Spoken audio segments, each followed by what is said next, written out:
Politics, always a hot topic, no matter where you are on the political divide, and politics has always been a hot topic for Hollywood. Our film critic Jim Hunter is here with part 2 because we didn't get finished with part 1 on politically themed movies. Good morning.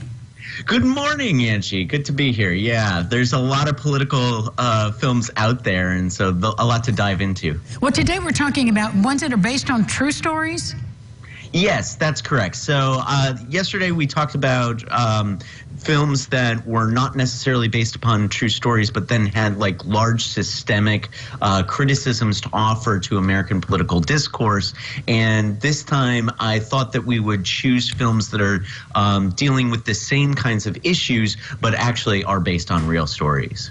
All right, what's the first one you want us to look at? The first one is actually a film that came out a couple of years ago. This is The Front Runner with Hugh Jackman, and it tells the story of the death of Gary Hart's presidential dreams in 1988. Not a lot of people remember this story. I do. Might be introducing the story to a new generation. But one of the things that the film does is deal with some of the things that we were talking about yesterday about how American political discourse focuses more on character and ethos arguments than it does on policy statements or what's really good for the country. Like, one of the things that I felt after watching The Front Runner is, oh, this is why we can't have nice things. And The Front Runner is a really interesting story in that regard.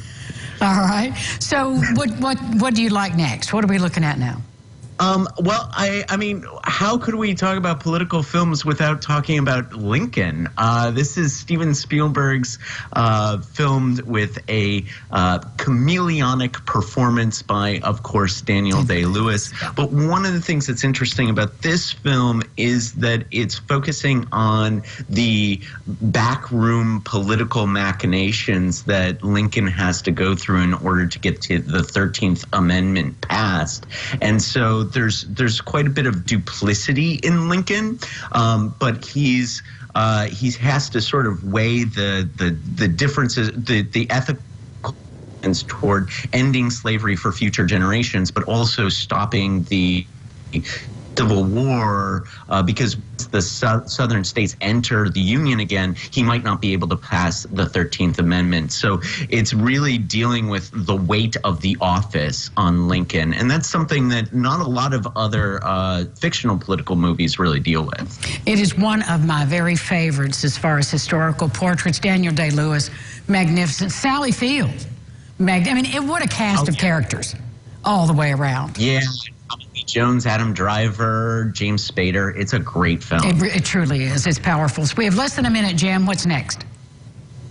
Charlie Wilson's War. This is another sort of underrepresented story, but if you want to sort of go back to some of the original political machinations, once again, behind the scenes, not necessarily to the public eye, this is a really good film with a script by Aaron Sorkin, and Mike Nichols, who directed Primary Colors, which we talked about yesterday, directed Charlie Wilson's War, starring Tom Hanks and Julia Roberts, and a great performance by Philip Seymour Hoffman. This sort of gets into the origins of some of the United States involvement in the Middle East, which of course sort of culminates much later in the so-called War on Terror. Charlie Wilson's War is a great performance, and it's an underrated film. And it, once again, really sparkling dialogue by Aaron Sorkin.